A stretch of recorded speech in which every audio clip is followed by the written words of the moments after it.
വീര്യം കുറഞ്ഞ മദ്യത്തിന്റെ നികുതി ധനബില്ലിൽ ഉൾപ്പെടുത്തിയത് ആയുധമാക്കാൻ പ്രതിപക്ഷം. നിയമസഭയ്ക്കകത്തും പുറത്തും പ്രതിഷേധ പരിപാടികൾ സംഘടിപ്പിക്കാനാണ് പ്രതിപക്ഷത്തിന്റെ നീക്കം.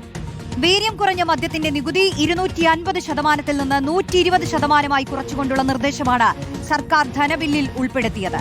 ജൂലൈ 1 ധനബിൽ നിയമസഭയിൽ അവതരിപ്പിക്കും. ധനബില്ലിൽ നികുതി നിർദ്ദേശം ഉൾപ്പെടുത്തരുതെന്ന ആവശ്യം അവഗണിച്ചാണ് സർക്കാർ മുന്നോട്ടു പോകുന്നത്. റോഷിബാൽ നൽകും വിശദാംശങ്ങൾ. റോഷിബാൽ, ഈ പ്രതിപക്ഷത്തിന്റെ അകത്തും പുറത്തുമുള്ള പ്രതിഷേധത്തിനപ്പുറത്ത് പാർട്ടിക്കകത്ത് മുന്നണിക്കകത്തുള്ള അതൃപ്തിയുണ്ടല്ലോ. അതിപ്പോൾ VM സുധീരനെ പോലുള്ള ഒരു മുതിർന്ന നേതാവ് കടുപ്പിച്ചു പറഞ്ഞൊരു കാര്യം ഇത് ധനബില്ലിൽ ഈ നികുതി ഘടന ഉൾപ്പെടുത്തരുത് എന്നാണ്. പക്ഷേ അതിനെല്ലാം അസ്ഥാനത്താക്കിക്കൊണ്ട് ഉൾപ്പെടുത്താൻ തന്നെയാണ് മുഖ്യമന്ത്രിയുടെ സർക്കാരിന്റെ തീരുമാനം, അല്ലേ?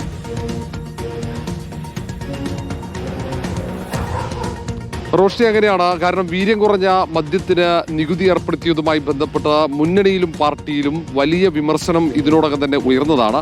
അതിൽ VM സുധീരൻ മുഖ്യമന്ത്രി VD സതീശന് കത്ത് നൽകുകയും ചെയ്തിട്ടുണ്ട്.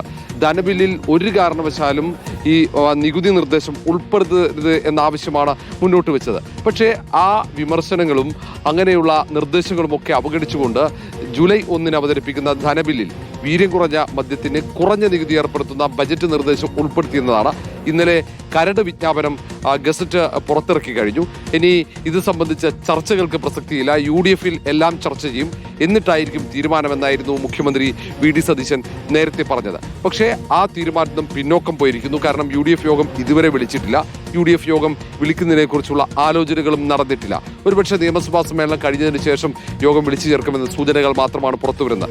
അതേസമയം KPCC രാഷ്ട്രീയകാര്യ സമിതിയിൽ കൂടി വിഷയം ചർച്ച ചെയ്യണമെന്ന ആവശ്യം ശക്തമായിട്ടുണ്ട്. പക്ഷേ ആ കാര്യത്തിലും ഒരു അനുകൂലമായ നിലപാട് മുഖ്യമന്ത്രിയും UDF ചെയർമാൻ കൂടിയായ VD സതീശൻ എടുത്തിട്ടില്ല. ഏതായാലും UDF-ലെ പ്രധാനപ്പെട്ട ഘടകകക്ഷിയായ മുസ്ലിം ലീഗിനും ഈ മദ്യം വീര്യം കുറഞ്ഞ മദ്യത്തിന്റെ വിൽപ്പന സംബന്ധിച്ച് കടുത്ത അസംതൃപ്തിയുണ്ട്. സമുദായ സംഘടനകൾ ഒന്നാകെ എതിർപ്പ് പരസ്യമാക്കിയിട്ടുണ്ട്. ഈ സാഹചര്യത്തിൽ ഇനി വീര്യം കുറഞ്ഞ മദ്യം വിൽപ്പന നടത്താനുള്ള അനുവാദം, അത് കുറഞ്ഞ നികുതിയിൽ വിൽപ്പന നടത്താനുള്ള അനുവാദം നൽകുമ്പോൾ അവിടെ പ്രതിപക്ഷം ശക്തമായ സമരത്തിലേക്ക് ഇറങ്ങുകയും ചെയ്യും. കാരണം പ്രതിപക്ഷം ആദ്യഘട്ടം മുതൽ തന്നെ ഈ നടപടിയിൽ അഴിമതിയുടെ താല്പര്യമുണ്ട് എന്ന ആരോപണമാണ് ഉയർത്തിയത്.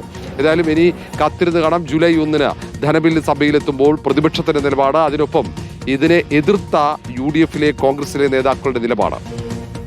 അപ്പോൾ അത് കാത്തിരുന്ന് തന്നെ നമുക്ക് കാണാം. റോഷിബാലാണ് വിശദാംശങ്ങൾ നൽകിയത്.